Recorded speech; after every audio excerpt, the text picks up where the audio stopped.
dunia itu otomatis akan ikut. Ingat, dunia seperti bayangan.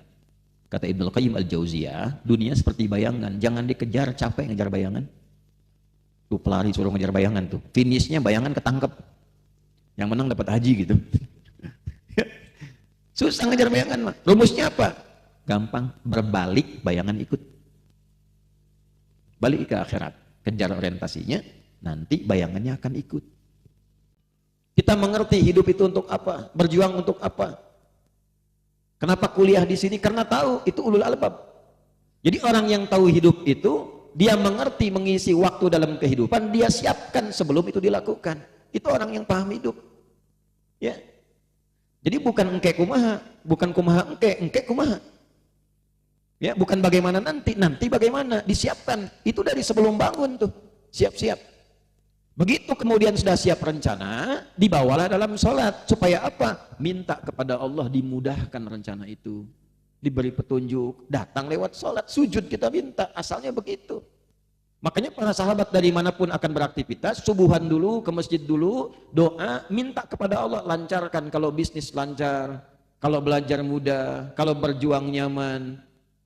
Tidak ada orang Islam yang bangun dari tidur, beraktivitas, yang masih bingung, jam 7 mau apa, jam 8 ada di mana, jam 9 ngapain, itu mesti lengkap, hari-harinya jelas.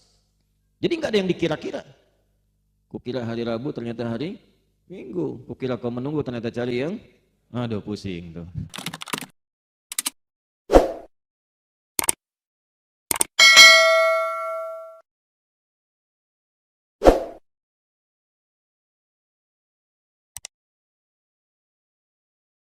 Ya, kita mulai sekarang. Oh iya, ada yang pengen cepat dimulai, baik.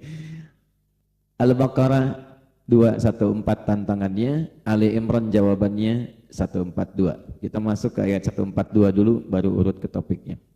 Bismillahirrahmanirrahim.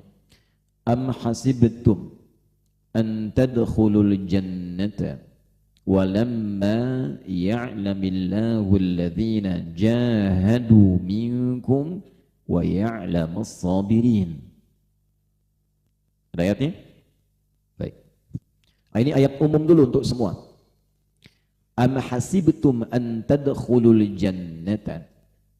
Apakah Anda duga begitu mudah untuk mendapatkan kesuksesan, anugerah tertinggi dalam kehidupan hingga surga di akhirat? Nah ini. Di jannah itu ada dua arti. Arti dunia, arti akhirat.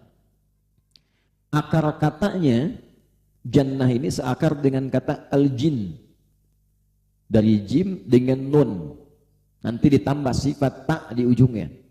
Setiap ada kata yang diawali dengan jim dan nun, artinya sesuatu yang tersembunyi, tidak tampak. Karena itu kenapa jin disebut dengan jin? Karena memang fitrahnya tersembunyi. Dipasangkan oleh Quran jin, kalimat jin dengan ins. Ya ma'syaral jinni wal ins, wa ma khalaqtul jinna wal ins. Nah ini pasangan itu disebutkan 18 kali dalam Al-Quran. Itu maknanya langsung berlawanan, paradoks. Jin punya tiga arti. Yang tersembunyi, satu. Ins lawannya yang tampak. Jin disebut jin karena sifatnya tersembunyi. Jadi kalau ada jin melakukan penampakan, itu tandanya jin sedang punya masalah. Dia keluar dari fitrah. Apalagi yang cari-cari penampakan jin. Nah, itu kurang sehat. Sebaliknya, ins itu manusia, disebut manusia, ins karena tampak, kelihatan. Jadi kalau ada suami pulang ke rumah, bu, sembunyi-sembunyi, ada pintu lewat jendela, buka handphone sembunyi-sembunyi, sampai masuk kamar mandi, ini menunjukkan suami ibu sedang jadi, atau ibu apa? Sedang jadi bergeser dari fitrahnya, bu. Ya, karena fitrahnya itu nampak, berarti sedang punya masalah. Kita dari jauh tuh kalau sama-sama manusia dan kenal, itu umumnya itu nampak, senyum, kasih isyarat, itu artinya normal. Jadi kalau dari jauh kelihatan satu sudah sembunyi, berarti sedang punya masalah. Minimal sih ditagih hutang. Ya. Itu sederhananya begitu. Yang kedua, jin disebut jin itu kasar bawaannya. Ins lembut halus. Lembut halus. Karena itu tidak ada jin yang lembut. Sekalipun ada yang kemasukan jin, tidak akan pernah menjadi ramah, Bu. Malah aya anu kasurupan tiba-tiba dongkap ke masjid Al-Ikhlas. Punten abdi bade ngiring ngaos. Sedang kesurupan, enggak mungkin itu. Ya, kalau tidak dia meracau, pasti dia akan mengacau.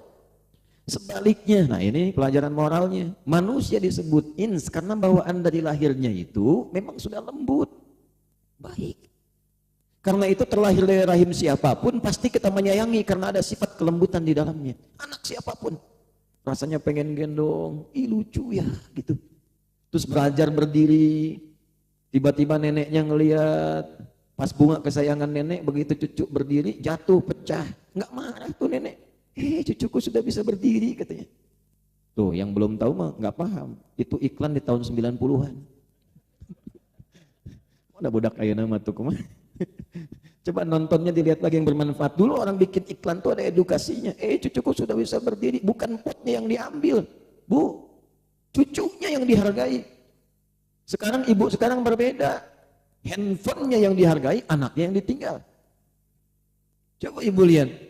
Kalau sedang pegang handphone anaknya nanya, kan yang dimarahin anaknya bukan handphonenya yang disimpan. Dulu tidak begitu, potnya dibiarkan pecah, cucunya yang dihargai.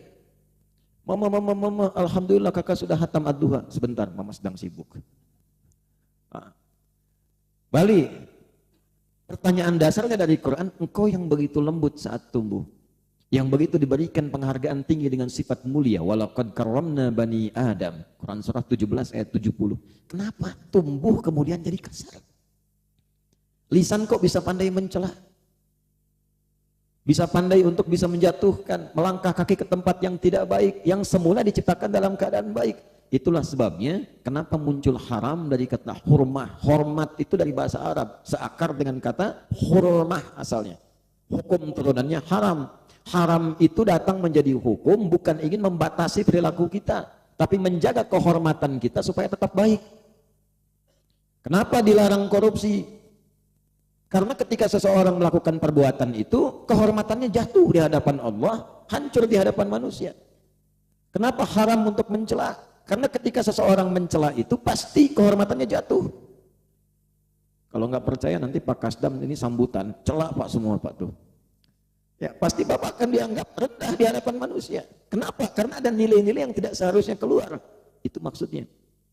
Nah, jadi kemanusiaan kita, kadang-kadang sebelum keimanan, kemanusiaan pun dipertanyakan.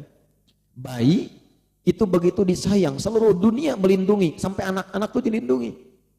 Lihat sampai piagam PBB, dalam suasana perang pun anak-anak diselamatkan.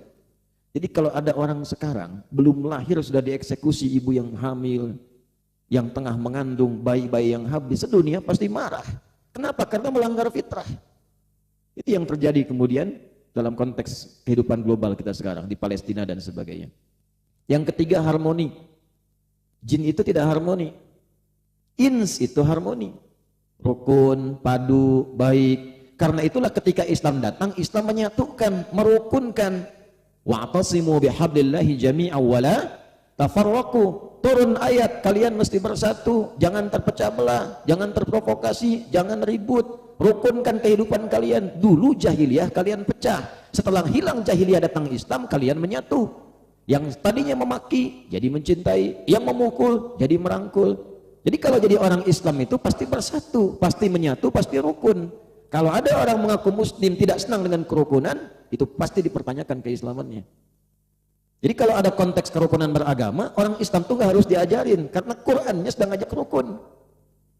Nah ini yang harus diviralkan, materi-materi ini harus dibahas. Jadi harus bangga jadi seorang muslim, muslim wa tasyiwa. Saya muslim, abdi muslim, tapi bukan hanya di lisan. Quran menuntut masuk ke hati jadi perilaku. Sebab segala sesuatu kalau sudah masuk ke hati, tampak perilakunya akan beda. Ibu menyayangi anak dari hati, bukan dari lisan. Perhatian ke anaknya pasti beda.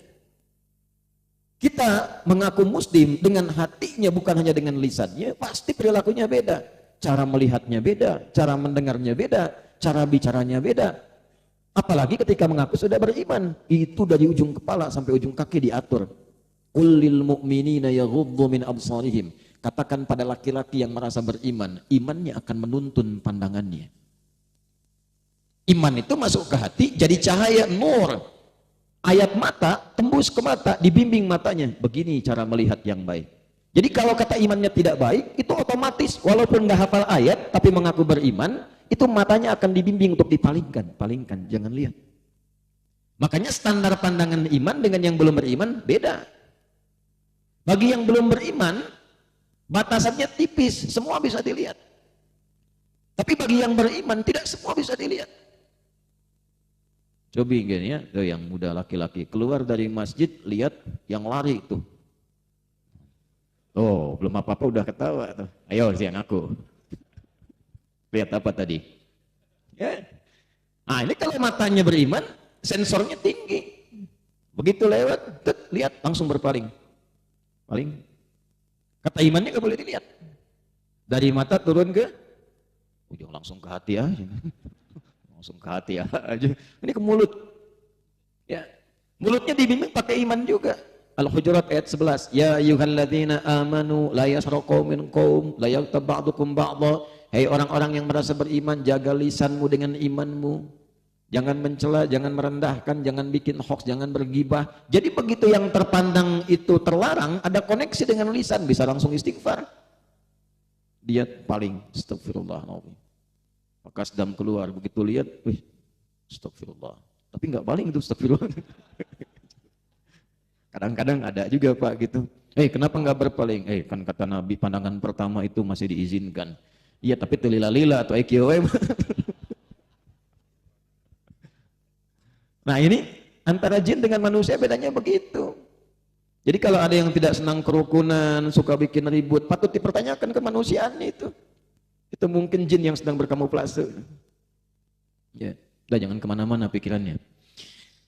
Karena ini banyak kontainer, ahli konten, nanti dipotong nih Pak ini saya itu. Nah balik lagi, asalnya semua jin dengan nun itu tersembunyi. Kecuali jun ya, ada jin dan, nah junnya kan tampak tuh. Jin, jamaknya jinnah, minal jinnati wan. Jadi begitu ins dijamakkan jadi nas, jin dijamakkan jadi jinnah, pasangan lagi. Di surat An-Nas itu. Qul a'udzu birabbin nas, malikin ilahin nas, min syarril waswasil alladzi yuwaswisu fi sudur minal jinnati wan nas. Jadi ketika tunggal dipasangkan ins, ketika jamak dipasangkan nas, jinnah. Sekarang jannah. Jannah itu disebut jannah karena asalnya tersembunyi dalam pandangan kita, belum tampak. Nah ada dua tipe yang tersembunyi. Kalau menggunakan harakat fathah, jim dan nunnya, jannah pakai sifat tak, jimnya fathah, nunnya fathah, baru ujungnya pakai sifat tak. Nanti dibaca dengan sukun harokat apapun. Nah, sekarang fokus. Kalau dia menjadi fathah, maka jadi positif semua maknanya. Sesuatu yang tersembunyi belum tampak, tapi semua sifatnya positif. Sehingga ada ulama yang mengartikan kesuksesan tertinggi yang belum tampak di hadapan. Kalau di dunia itu kembali kepada aktivitas pekerjaannya. Di militer apa puncak kesuksesannya? Prajurit pengen jadi jenderal, kan belum tampak di hadapannya. Bagaimana cara meraihnya? Ini yang sedang kuliah, pengen IPK 4, pengen sukses wisuda, belum tampak di hadapannya. Bagaimana cara meraihnya? Puncak tertingginya saat kembali ke akhirat, kita pun pengen sukses. Kenapa jannah disebut dengan surga, surga disebut dengan jannah? Karena saat ini belum tampak di hadapan kita. Sekarang pertanyaannya, perhatikan kalimat di dalam Al-Quran. Am hasibtum an tadkhulul jannata. Apa Anda merasa begitu mudah ingin sukses? Sementara itu belum diraih. Nah, jadi kalau kita bawa ini termasuk ayat tentang manajemen sukses dalam kehidupan. Kalau sukses itu caranya bagaimana? Dan ini akan jadi standar. Bahkan di antara materinya ada yang digunakan dalam training sekarang ini. Di perusahaan, di berbagai tempat dan sebagainya. Ayat ini ayat paling standar. Walamma ya'lamillahu alladhina jahadu minkum wa ya'lamu sabirin. Sementara belum diketahui pada diri Anda, belum dibuktikan, belum tampak di hadapan Allah dari diri kita itu dua hal. Jadi kunci sukses itu ada berapa? Dua.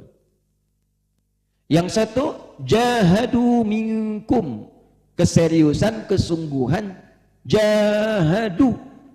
Dari kata jahada yujahidu, akar katanya juhdun, turunannya 3, ijtihad, jihad, mujahadah. Nih, satu. Oh, kita agak tajamkan ngajinya sebentar ya, masuk kepada isinya nih. Kalau ingin sukses, syarat pertama mesti serius. Nah, jadi kalau kuliah yang serius, belajar yang serius, jangan cuma masuk ke kelas duduk paling belakang, ya, duduk di kelas bangku deretan belakang, ya, di dalam kelas penuh dengan obrolan, ya, jadi cuma masuk ke dalam kelas duduknya paling belakang, nggak pernah nanya, nunggu ujian pinjam catatan teman. Nggak akan sukses yang begitu. Walaupun memang ada bakat pintar, terutama orang Indonesia.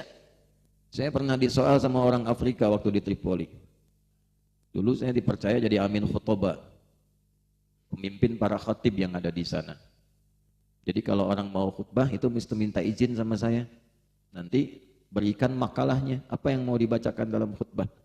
Ada orang Afrika datang, Syekh wallahi, Indonesia katanya teman saya.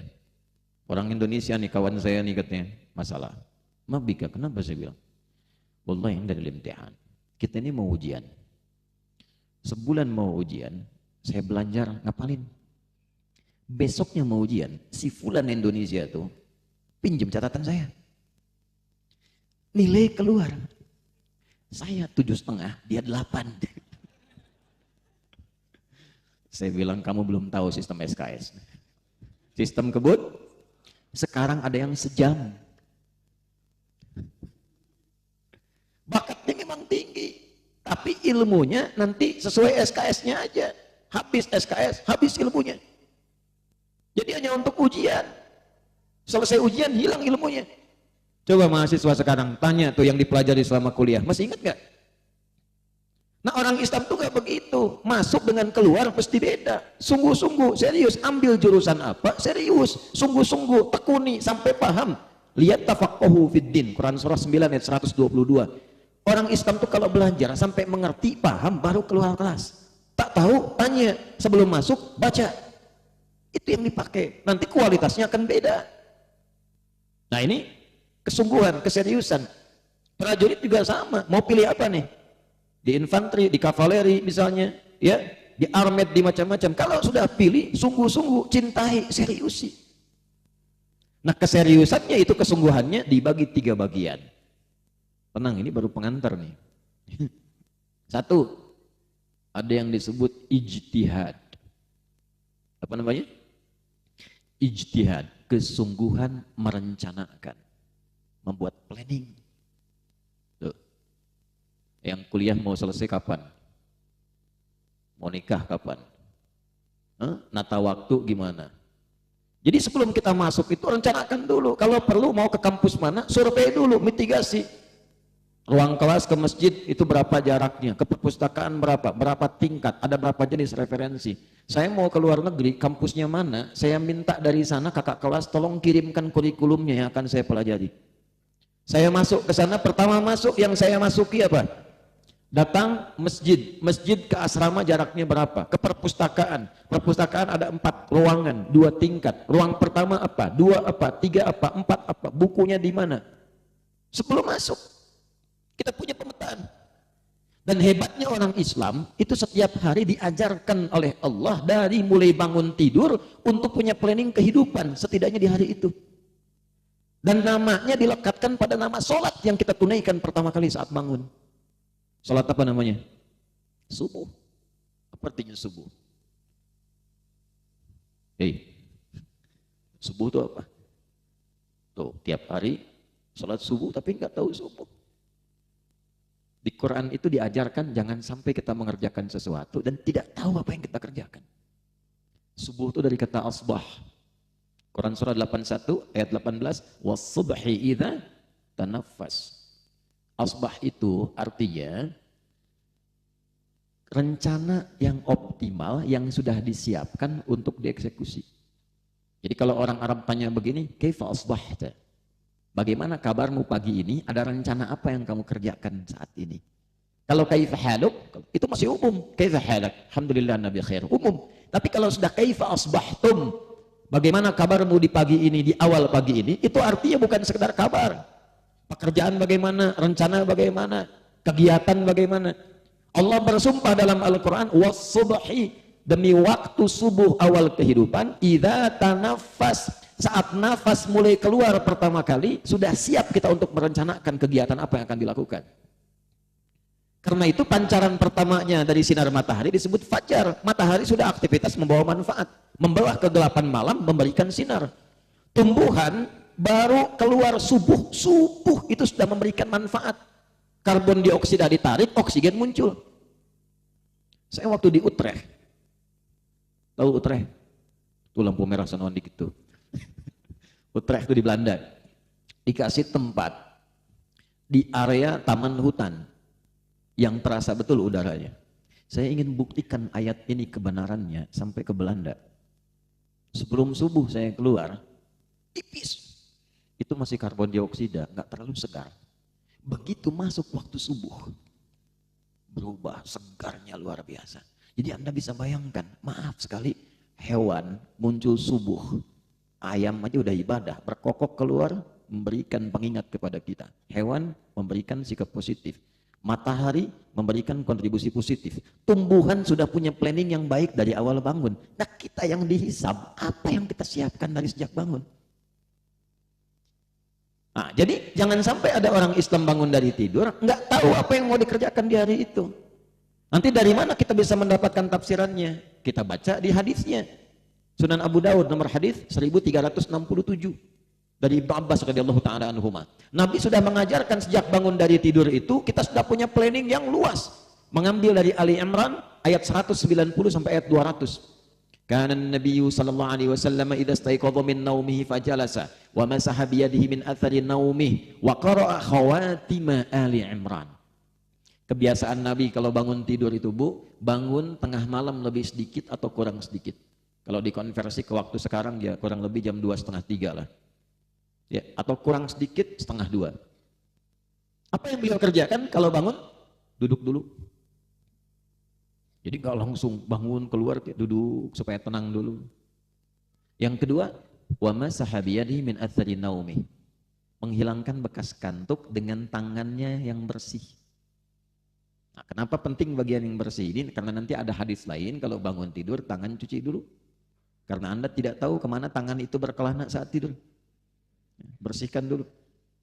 Nah, dengan tangan yang bersih, ngantuk dihilangkan dulu. Jadi nggak langsung berdoa. Karena berdoa saat ngantuk itu tidak teresap kepada jiwa. Bangunnya memang jam 3, masih ngantuk. Alhamdulillah.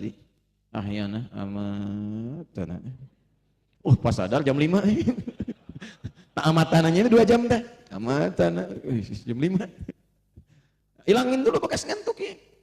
Nanti saat kantuknya sudah hilang, baru kita berdoa. Di antara iringan doa itu adalah persiapan rencana.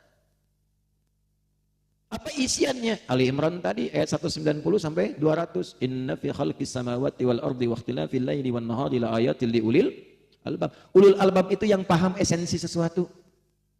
Kita mengerti hidup itu untuk apa? Berjuang untuk apa? Kenapa kuliah di sini? Karena tahu itu ulul albab. Jadi orang yang tahu hidup itu, dia mengerti mengisi waktu dalam kehidupan, dia siapkan sebelum itu dilakukan. Itu orang yang paham hidup. Ya.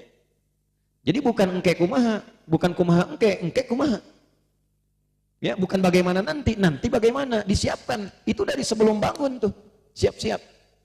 Begitu kemudian sudah siap rencana, dibawalah dalam sholat. Supaya apa? Minta kepada Allah dimudahkan rencana itu. Diberi petunjuk, datang lewat sholat, sujud kita minta, asalnya begitu. Makanya para sahabat dari manapun akan beraktivitas, subuhan dulu, ke masjid dulu, doa, minta kepada Allah, lancarkan kalau bisnis lancar, kalau belajar mudah, kalau berjuang nyaman. Tidak ada orang Islam yang bangun dari tidur, beraktivitas, yang masih bingung, jam 7 mau apa, jam 8 ada di mana, jam 9 ngapain, itu mesti lengkap, hari-harinya jelas. Jadi nggak ada yang dikira-kira. Kukira hari Rabu ternyata hari Minggu. Kukira kau menunggu ternyata cari yang aduh pusing tuh. Pusing. Halo? Nah jadi kadinya deh. Nah ini satu merencanakan. Jadi kalau pengen sukses itu punya rencana. Kapan wisuda? Oh. Ya, kapan jadi jenderal? Siapkan dari sekarang. Prajurit hebat itu butuh perencanaan dari sekarang, siapkan. Saya akan mengisi posisi ini. Jalurnya begini, ini seperti ini, yang dibutuhkan ini. Dari sekarang disiapkan. Kapan sesko? Ya, kapan begini, kapan begitu, itu disiapkan, itu ijtihad namanya. Kalau sudah disusun, dieksekusi. Jangan cuma jadi konseptor, pandai konsep tapi tidak dilakukan. Ya, nah, mau bersin sekali, 2 kali, lakukan. Alhamdulillah. Gak apa-apa, terusin. Kalau ini jangan ditahan. Nah, kebanyakan orang banyak konsep tapi nggak dikerjakan. Yang kedua mesti seimbang. Ini planningnya, eksekusi, jangan diamkan. Nah, kesungguhan untuk memperjuangkan itu secara fisik itu disebut dengan jihad namanya.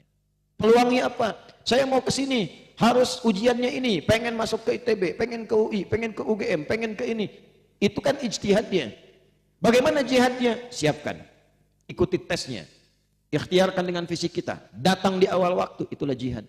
Jihad itu kesungguhan fisik untuk mengeksekusi setiap rencana yang telah kita siapkan. Jadi jihad bukan menyakiti orang. Ya. Kenapa para pejuang militer kita disebut berjihad? Karena mereka banyak secara fisik berjuang ya ketika keluar. Asalnya untuk mempertahankan. Banyak yang dipertahankan itu. Ya, harta kita dibawa dipertahankan. Iman kita diganggu dipertahankan. Negara kita diganggu dipertahankan, itu jihad. Karena itu ketika penjajah datang, ya, Mbah Hashim Hadatul Syekh itu membuat resolusi jihad, disebutnya jihad bukan resolusi ijtihad. Semesta keluar semua untuk berjuang. Barang-barang gabung semuanya, itu jihad. Awas, hati-hati ya. Ini penting saya sampaikan karena Nabi memberi isyarat ada yang akan membelokkan makna jihad di kemudian hari. Sehingga alih-alih mendapat pahala banyak mengumpulkan dosa. Itu ada di hadis Muslim tuh, riwayat sahabat Abu Hurairah. Nanti pulang ke akhirat itu jadi nestapa, bukan senang bahagia. Nestapa itu. Jadi kalau bahasa Rusianya mah siling salahkeun kan. Gara-gara maneh cenah, oh orang maneh nanam milu. Itu ada di Quran tuh. Itu ada. Nanti dengan setan saling berbantah-bantah itu. Yang paling menarik apa? Ya yaumal qiyamati bi salatin. Ada orang datang di hari kiamat dengan salatnya yang banyak dia tunaikan. Bukan cuma salat fardu, salat sunnah dia kerjakan. Wasiyamin, puasanya rajin. Wazakatin, dia siapkan zakat. Tapi sayang, ya qad syatama hadza. Ternyata dia pun suka mencela. Jadi akan ada orang ditemukan kelihatan rajin sholat, hafal dalil, tapi lisannya pun sibuk mencela orang. Wasyatama hadza, gemar menuduh. Ribut aja. Baca Quran belum benar, bacaan orang lain dikoreksi. Rame itu. Ya. Wa qadzafa hadza, menuduh. Wa dharaba hadza, senangnya berkelahi, ribut. Kalau tidak ketemu offline, online. Kalau nggak ketemu offline, online, saling perang status. Gak nyangka ya dia begitu. Ah, nyangka kan. Orang yang bilang tidak nyangka, nyangka. Oh itu. Gak nyangka ya, nyangka itu teh. Hati-hati itu. Status. Nah, kan sebetulnya status itu bukan statusnya yang penting, komennya yang ditungguin. Sok kayak kan. Nah itu tuh kalau nggak ada offline, online, baliknya ke situ. Ya, jadi repot tuh. Nanti ada hadis lain tentang percepatan digital itu. Akan ada satu masa percepatan digital tinggi, tandanya taqarrubul aswaq, pasar mudah diakses. Itu hadis sahih. Jadi kalau dulu ibu berangkat ya ke Kosambi kemana ya, itu naik ojek, naik angkot, sekarang klik datang barangnya. Wa taqarrubuz zaman, waktunya cepat. Setahun kayak sebulan, sebulan kayak sepekan, sepekan kayak sehari, sehari kayak sekilatan. Itu hadis sahih. Rasanya baru kemarin sekarang ketemu lagi. Itu hadis sahih. Nah, saat yang sama yantashirul kadzib tantashirul fitan. Masalahnya lebih kompleks, manipulasinya banyak, sulit membedakan yang salah dengan yang benar, fitnahnya makin banyak. Kenapa? Karena yang tadinya offline berubah jadi online. Nipu dulu offline, sekarang online. Tuh. Judi dulu offline, sekarang online. Dan makin kompleks. Saya lihat makin repot nih, karena Zeus pun sudah berjudi itu. Repot. Aduh, saya mau nengok pesantren ke Banten, saya lihat tuh Spiderman udah ngemis tuh. Udah. Nah puncaknya apa kaitan dengan tadi kita jihad itu? Wasafaka dima. Wasafaka dama hadza, dan ada yang menumpahkan darah di dalamnya, menyebut dia nama-nama, teriak syiar. Allahu Akbar, tembak. Allahu Akbar, bom ini. Cuman bukan pada tempatnya. Hati-hati itu. Ikut pengajian, suruh ngebom ini, nyebut jihad. Nah ini bahaya itu, hati-hati itu. Itu bukan bagian dari tanda kebenaran, ada standarnya. Dan nggak boleh itu tiba-tiba langsung begitu keluar, nggak ada standar. Gimana sesuatu disebut jihad dalam perjuangan itu ada standarnya. Itu tentara kita yang keluar benar-benar jihad nggak disebut mujahid, ini yang meledakkan sana sini disebut pejuang. Itu pulangnya nestapa. Lihat nih. Tu'khadhu hadza min hasanati wa hadza min hasanati. Kalau ada orang sholat, baru selesai sholat sudah mencela orang, itu pahala sholatnya diberikan pada yang dicela. Hilang. Ya. Ini kadang belum sholat sudah mencela. Saya imamna etan, panjang ya. Mentang-mentang baru lulus teh imam teh cenah Yasin, Baqarahan, ya. Nah, makanya imam juga mesti bijak. Sebelum dia mimpin lihat dulu ke belakang. Ya, nggak boleh langsung formalitas. Istau. Mau menjawab sudah tahu. Lihat dulu. Wajah itu kan banyak. Oh ini wajah penghafal Quran, wajah Baqarah, Nisa. Ada yang tidak kuat berdiri lama. Oh, ini pojok kanan, ikhlas mau sholat. Ya. Kesimpulannya ambil jalur pertengahan Al-Kautsar. Ya. Yang pendek. Nah, gitu. Yang paling tinggi itu begitu. Kalau ada tiba-tiba nekat, tidak pada tempatnya, bom, ledakan ini. Orang yang sengaja melakukan tindakan pembunuhan, ada korban jiwa, apalagi beriman, itu bahasa Qur'annya seakan pesan kafling di neraka jahanam. An-Nisa tuh coba, begitu masuk ke ayat 94, wa may yaqtul mu'minan muta'ammida, siapa yang sengaja merencanakan pembunuhan. Ada korban satu aja, apalagi dia beriman. Fajazauhu jahannam, maka seakan ia pesan kafling di neraka jahanam. Khalidan fiha, 2, kekal di dalamnya. 3, wa ghadiballahu alaihi, dimurkai oleh Allah. 4, wa la'anahu, dilaknat oleh Allah. 5, wa a'adda lahu 'adzaban 'azima, dijanjikan disiksa berlipat. Jahanam saja sudah berlipat, ini dijanjikan berlipat lagi siksanya. 5. Hati-hati itu. Makanya saya sering katakan tuh waktu ya, kita berdoa nggak boleh terjadi lagi ya, kita jagain tuh. Di Jalan Tamrin itu, izin bang, meledak, buar itu. Itu di Lampung. Tuh kata jamaah Tenaros, jamaah bertanya satu, Ustaz, apakah di Jalan Tamrin itu termasuk jihad? Fisabilillah katanya. Saya tatap dengan tajam begini, Mas, sependek pengetahuan saya, jihad fisabilillah itu jihad di jalan Allah, bukan di Jalan Tamrin.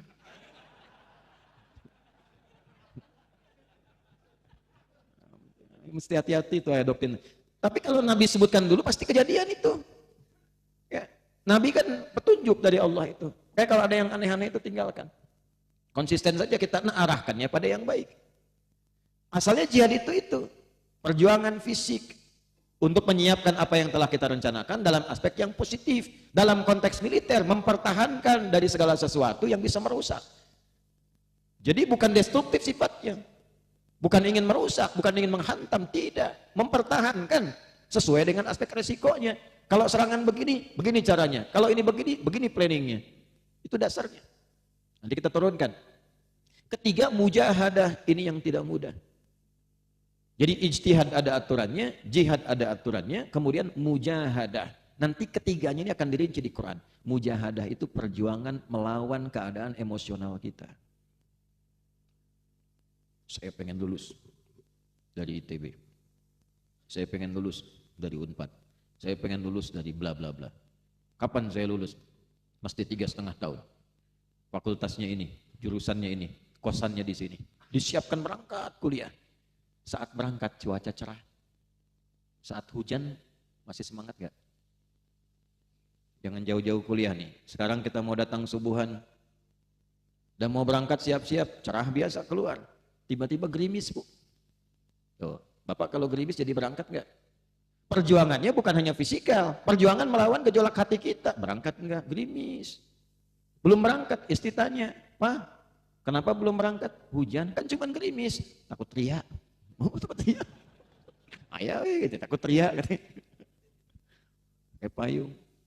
Nanti detail tantangannya ada di Al-Baqarah ayat 214. Ini unik, ini bukan cocok logi. Ada memang secara numerik itu ayat-ayat tertentu yang secara penomoran itu menarik.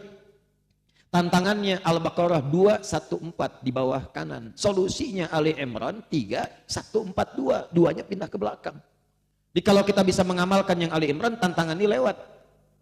Prajurit juga demikian. Abdi negara demikian. Dari yang kecil-kecil, wadhara sudah mulai mengganggu secara fisik. Saya langsung masuk ke detail ya, kalau diurai satu-satu nanti kita agak lambat. Ya.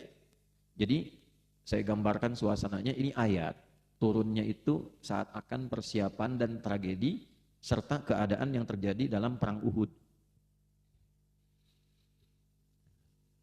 Letaknya di Madinah. Peristiwanya terjadi pada tahun ketiga Hijrah. Kalau dikonversi ke Masehi, tanggalnya 23 di bulan Maret. 625 Masehi. Lokasinya kurang lebih 5 mil dari Masjid Nabawi sekarang. Ya. Mudah-mudahan yang belum umrah haji bisa disegerakan insyaallah ya. Baik. Nah, nabung tidak cukup dengan amin, nabung. Siapin dari sekarang. Nah, amin itu ya ongkosnya mah hese tuh. Ya, amin. Dah minimal ikhtiar. 5 mil jaraknya. Nah ini menarik, jarak dari Masjid Nabawi 5 mil, bentangan medannya 5 mil, ketinggian bukitnya itu kurang lebih 1000 mdpl. Kurang lebih 1000. Yang menarik suasana Uhud ini, perjuangan di Uhud ini ada latar belakang. Yang latar belakang ini nanti bisa jadi pelajaran besar. Nanti mungkin satu saat kalau ada satu khusus sesi tertentu, ini khusus lah di TNI, nanti kita bisa sharing gitu. Ya, karena nanti ada kaitan-kaitan dengan aspek-aspek lain. Di situ nanti ada militer itu ada terkait dengan satu dari mulai persiapan, antisipasi mental kalau prajurit desersi itu gimana dari awal disiapkannya, kemudian memetakan kekuatan musuh, mengatur strategi, zikirnya apa sampai keadaan yang mungkin terjadi bagaimana. Nah, latar belakangnya ada 2. Jadi memang seringkali terjadi perang itu motifnya 2. Satu karena faktor ekonomi, karena kecenderungan orang itu lapar dan sebagainya, bisa keluar tuh puncak tertingginya melakukan tindakan-tindakan yang tidak pantas.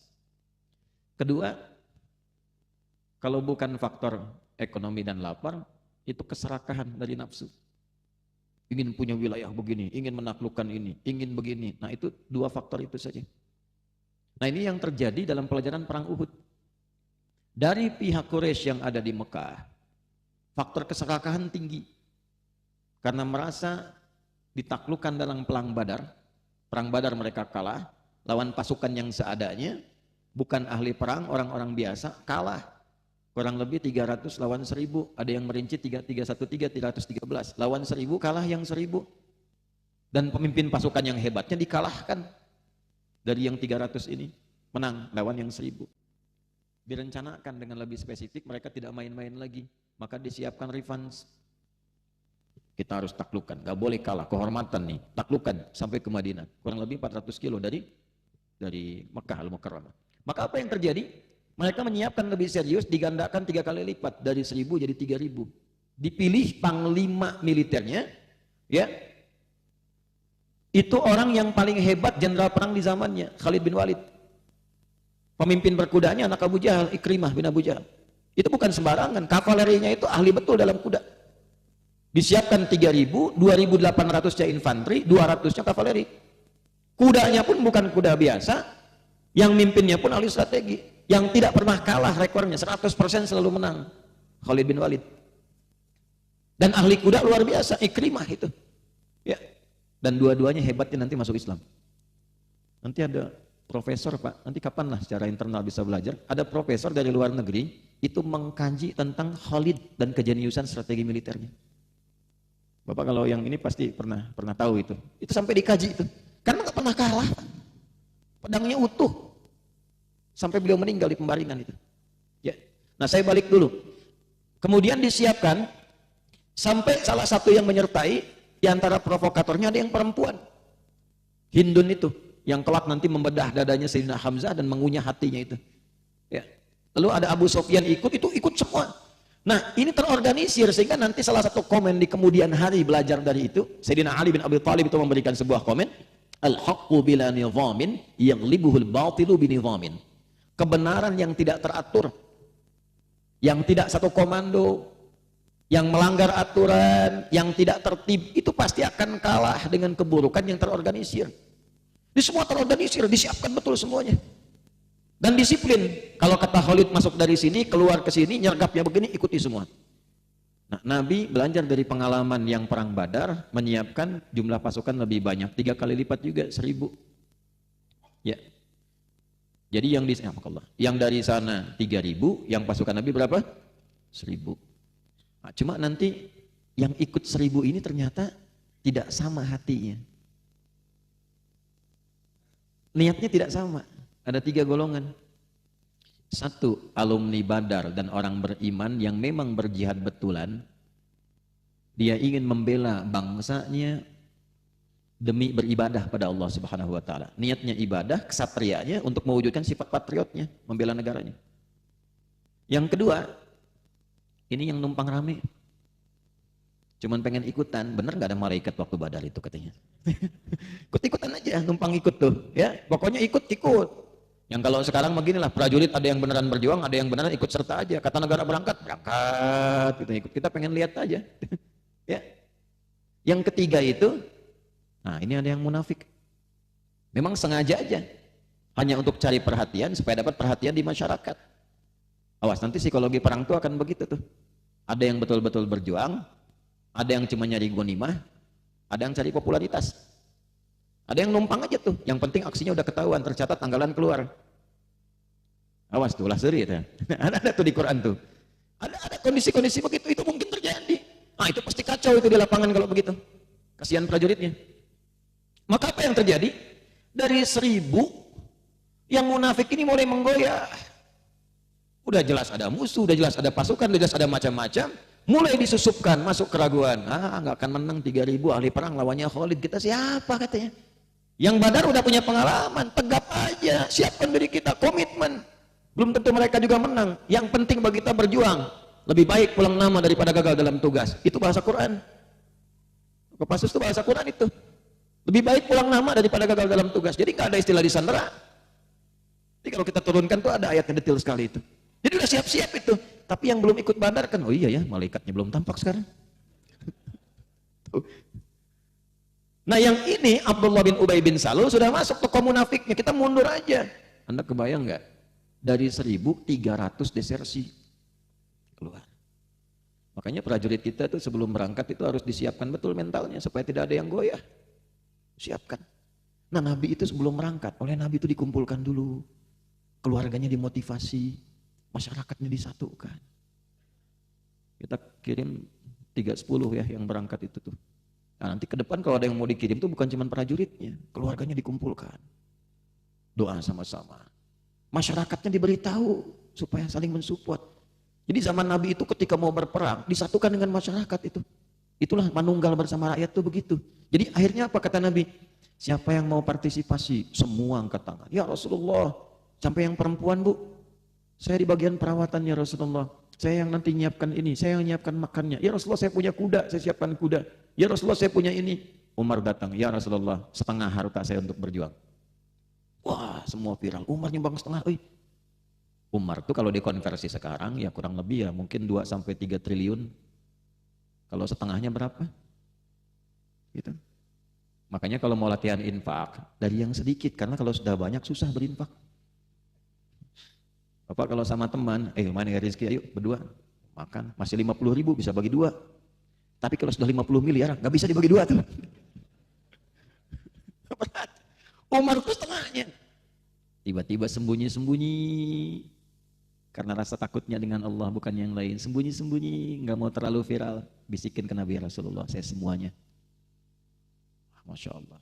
Nabi tanya, apa yang kau tinggalkan untuk keluargamu? Kalau Umar jawab masih setengahnya. Abu Bakar yang kedua jawab, saya tinggalkan untuk keluarga saya Allah dan Rasulnya. Tuh. Pernah nggak ada prajurit mau berangkat bilang kepada istrinya, mah jangan khawatir, Papa telah tinggalkan bersama keluarga, Allah dan sunnah Rasul kita. Mama pasti dijaga.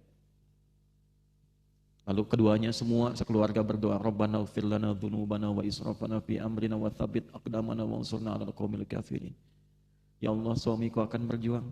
Ampuni dosa kami kalau kami banyak salah selama ini di keluarga. Wa israfana fi amrina, jaga supaya tidak berlebihan dalam perjuangan ya Allah, supaya tidak muncul fitnah dalam berjuang. Jaga keluargaku supaya semuanya dilindungi, supaya tidak berlebihan dalam pikiran. Wa tsabbit aqdamana, kokohkan suamiku supaya tidak goyah. Tidak banyak pikirkan tentang keluarga. Makanya prajurit berangkat itu jangan banyak pikiran. Sebetulnya negara itu tidak boleh memberikan pikiran. Jadi jangan sampai ada prajurit mau berangkat, saya tuh sering sedih, bahkan saya kadang menangis itu. Ya. Masa prajurit mau berangkat, istrinya WA, Pak, beras habis. Ulah sedih mana teh. Aku mah tuh di jalan teh. Musuh di hadapan, di rumah beras habis. Tunjangan 40.000 sehari. Sebetulnya kalau sudah menggunakan pakaian itu nggak boleh mikir. Makanya di zaman sahabat setelah Nabi meninggal itu disejahterakan. Prajurit itu nggak pernah mikir masalah kesejahteraan. Semua dijamin, gaji paling tinggi itu.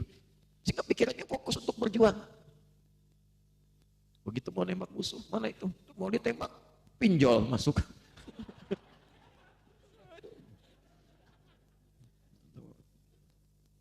Itu Anda tuh tertawa karena tidak tahu kondisinya.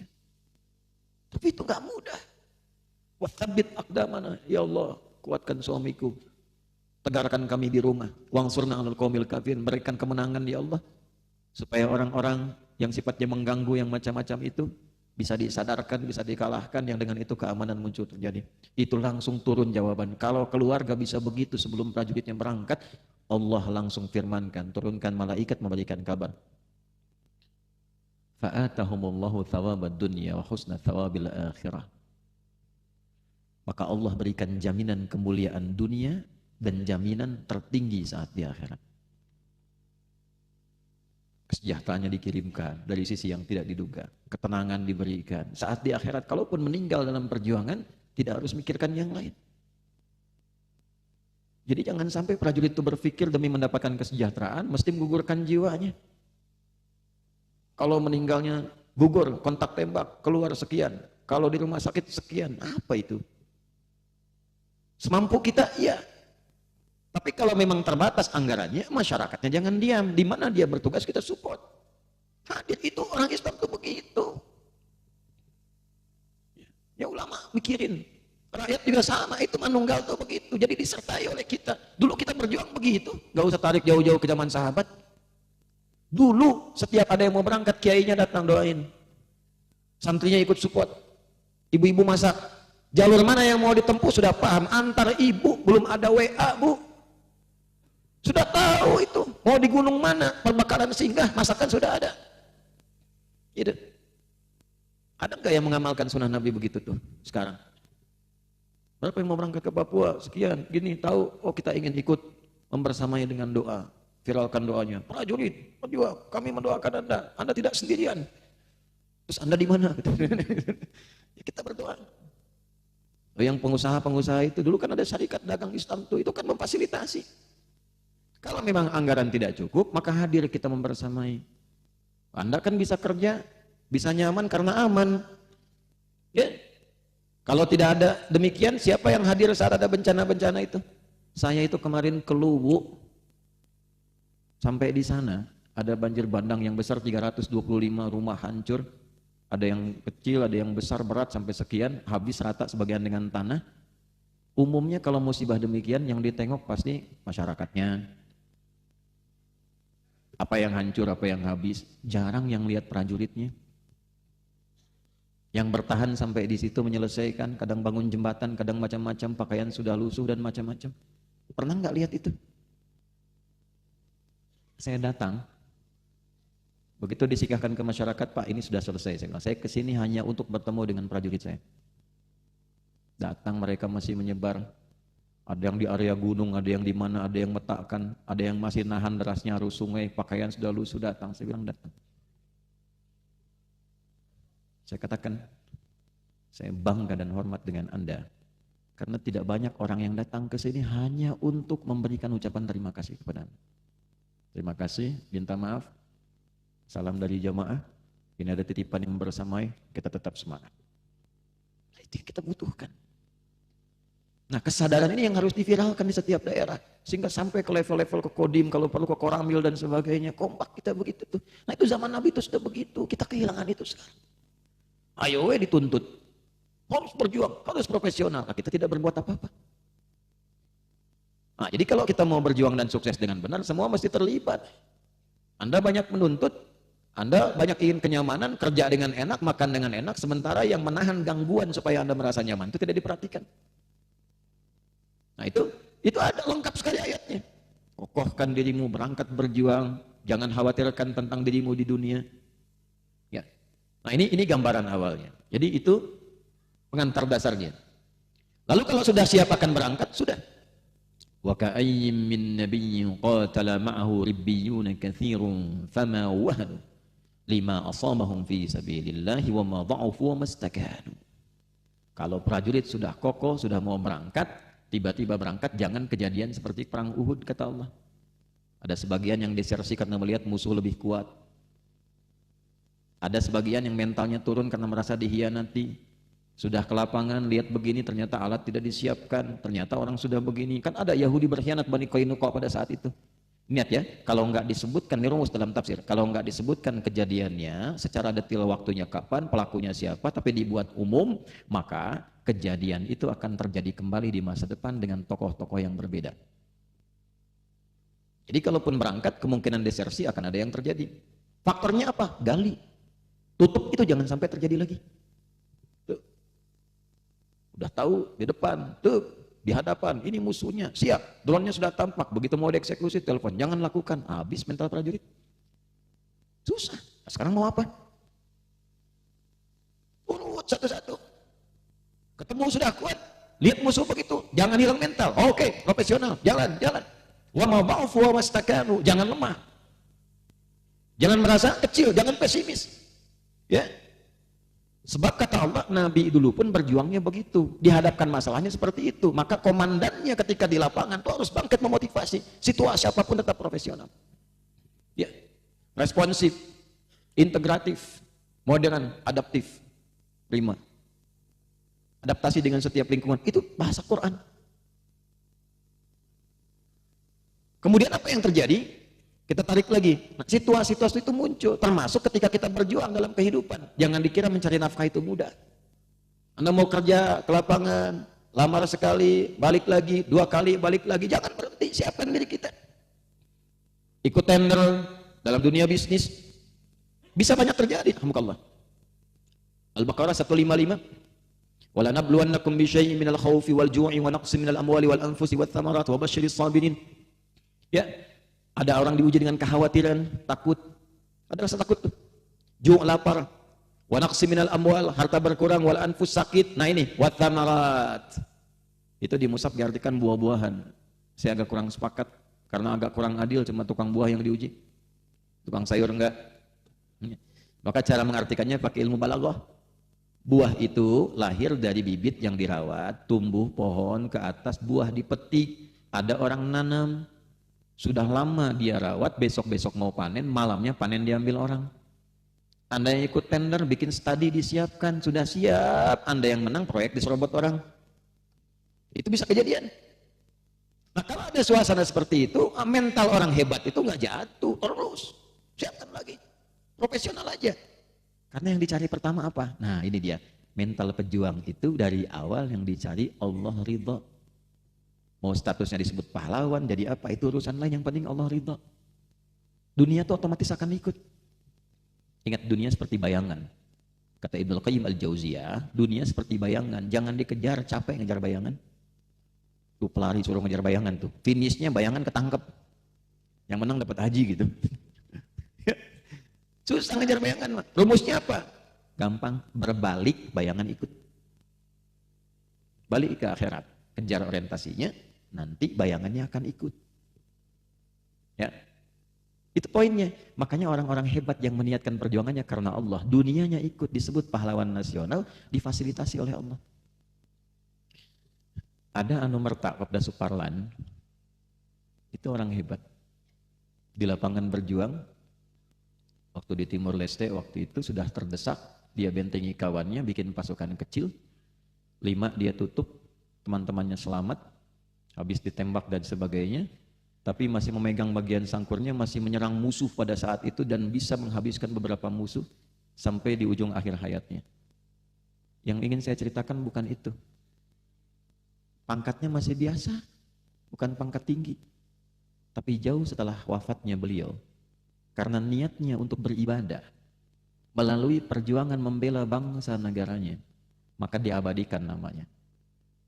Ya, kalau Anda masuk ke Separa, di Kopassus, di Kopassus di Batu Jajar itu ada masjidnya tuh, ada menara Suparlan, bikin masjidnya di situ dengan bagian dari namanya.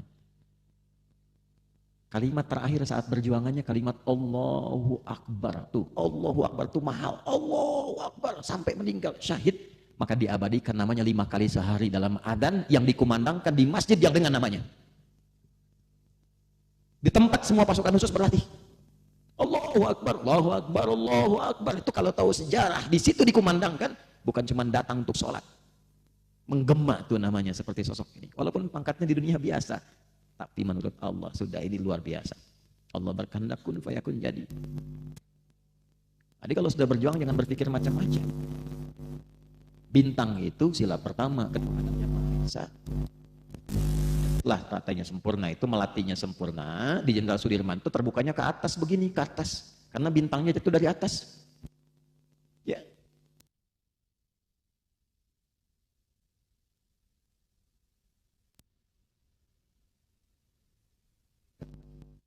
Semakin oleh Allah semakin harum namanya. Panglima Sudirman itu kan bagaimana bisa? Padahal yang dipakai itu bukan baretnya.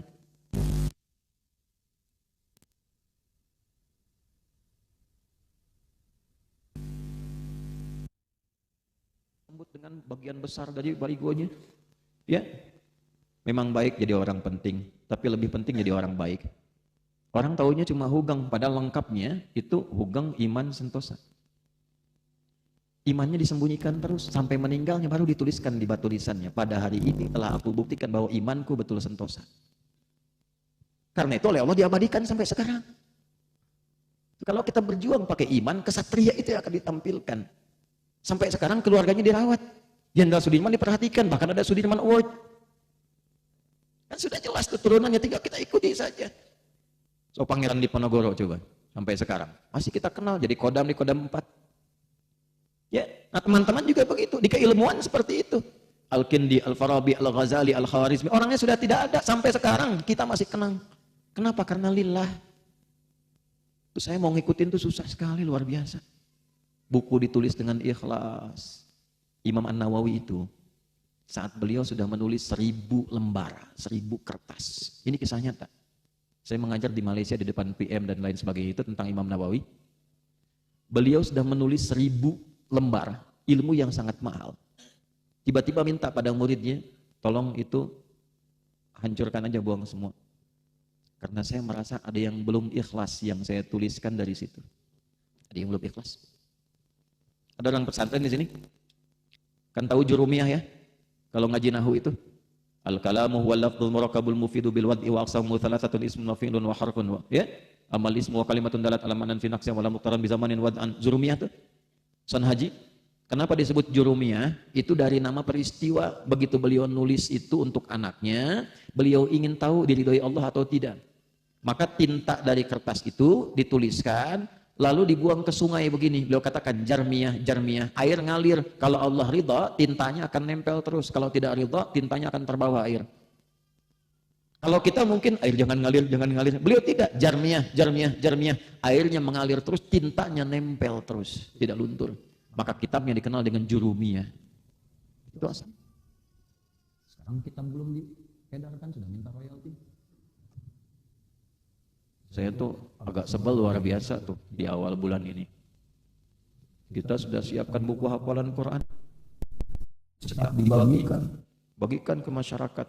Cetak itu alhamdulillah mungkin udah ratusan ribu kita bagikan tuh. Cetak dibagikan gratis.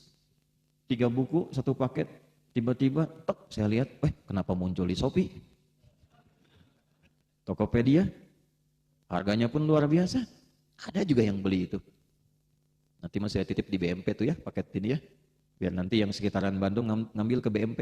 Di Jalan Lombok tuh nanti, yang pengen hafal Quran apa, nanti kita bikin program tuh Pak, pendampingan tuh. Ya, ambil gratis. Makanya yang cetakan berikutnya sekarang akan dituliskan tuh. Ya, ini khusus wakaf, tidak diperjualbelikan. Nah itu dimasukkan. Kalau masih dijual juga tuh ingin deh. Usah sih Ustaz. Ya. Nah itu yang kita lakukan itu enggak. Terus saya berlatih. Lepaskan. Karena itu beragam tempat saya sudah berusaha. Jangan ini ya, jangan repot. Kalau menang saya itu, saya prinsipnya cuma dua. Satu sehat, kedua waktunya sesuai, saya datang. Sehari itu ada 300 undangan kurang lebih. Setahun 365 hari. Jadi kita atur. Kadang keluarga saya belum dapat waktu. Dari 24 jam kadang nggak dapat, kadang 2 jam pulang ketemu. Itu pun masih diketok juga sama orang datang. Maka kita atur. Alhamdulillah tidak ada, berusaha untuk tidak ada pikiran-pikiran duniawi itu. Alhamdulillah sudah kontrakkan dengan Allah. Dan oleh Allah difasilitasi. Justru ketika seperti itu tuh lebih kuat diberikan fasilitasnya. Dulu pesan tiket pesawat, sekarang sudah nggak boleh. Jangan yang ini, ada hidayat pesawatnya yang ini aja berangkat. Jangan ini, itu nggak beli Pak. Dikasih hadiah sama Allah semua nih, tes, jubah, jam ini. Saya tuh yang paling susah untuk bagaimana cara bersyukur lagi itu, ya kadang hal demikian Pak Ibu. Jadi kalau Anda mencari siapa di belakang Ustadz Adi, itu kurang akidah. Allah, saya punya Allah. Saya nggak punya bikin siapa-siapa. Allah yang sudah siapkan semua. Kendaraan berangkat, siapkan. Allah pilih siapa saja. Setelah itu ada kantor kita wakafkan. Pak Jendra pernah datang ke tempat kami. Kursinya, karpetnya, bikin pesantren dari tanahnya, wakaf, semua wakaf. Saya tak memiliki, coba mengelola. Beli tanah sedikit buat kuburan kalau meninggal, bukan di tanah wakaf. Wakaf itu orang untuk pesantren. Kami cari lagi tanah sedikit untuk meninggal supaya nggak pakai tanah wakaf itu. Masuk. Alhamdulillah sampai sekarang kacamata di paling aneh nih. Kalau ada model baru, datang. Saya bukan ngasih kode ke tukang kacamata, bukan, ini cerita saya. Bukan, habis ini, ini model baru. Bukan. Datang, kalau ada masih biasa. Ukurannya pas. Sesuai dengan minus dan siri. Saya kan nggak tahu berubah kapan, nggak pernah ngecek, udah lama, tapi begitu dipakai selalu pas. Jadi kalau saya buka Bu, ibu-ibu dengan bapak-bapak sama nih. Makanya di pengajian ibu-ibu sering saya buka. Supaya yang cantik itu tetap istri saya. Nah ini kalau dipakai begini kelihatan. Nah tapi kalau datang itu sudah pas. Makanya saya sampaikan, yang mulai hari ini nih yang satu staff yang apa tuh, ya nggak usah lah transfer ke saya itu. Udah bantu aja, ini pun apa? Ya. Begini iuran Ustadz Adi dari daerah, nggak perlu ngapain. Udah dari daerah nggak usah iuran. Saya nggak pernah lihat siapa yang ngundang. Ya pokoknya hamba Allah belajar di mana waktunya pas saya datang. Pemerintah daerah tuh nggak usah anggaran dipakai untuk kami kan. Kalau kami ada kami berangkat. Kalaupun misalnya butuh transportasi disiapkan. Yang lainnya saya nggak pernah pikirkan. Karena Allah sudah memberikan. Bahkan alhamdulillah cukup. Ya Allah saya tidak ingin berpikir keluarga, dicukupkan keluarga. Jadi kalau minta lagi keterlaluan, tapi jangan dihukumi sama, karena berbeda-beda setiap orang itu, ya. Boleh kalau orang ngasih boleh menerima, sah itu diterima. Kalau orang ngasih sah, tapi kalau bagi saya, gak usah memberikan kompensasi dalam taklim, karena kami sudah menghadirkan semua untuk mencoba menyerahkan seluruhnya kepada Allah. Ya, jadi Allah sudah berikan, sudah semua mudah-mudahan diikhlaskan. Jadi nanti kalau ada kotak infak apa semua untuk masjid, kembangkan. Satu saf kegiatan, ya nggak usah diberikan ke saya, nggak usah. Kita hidupkan supaya masjidnya makmur, ya dananya cukup, pengelolaannya baik. Nanti satu saf geraknya juga baik, itu aja gunakan supaya teman-teman juga baik dalam beraktivitas. Saya tidak usah, kalau perlu apa yang bisa saya optimalkan kita optimalkan.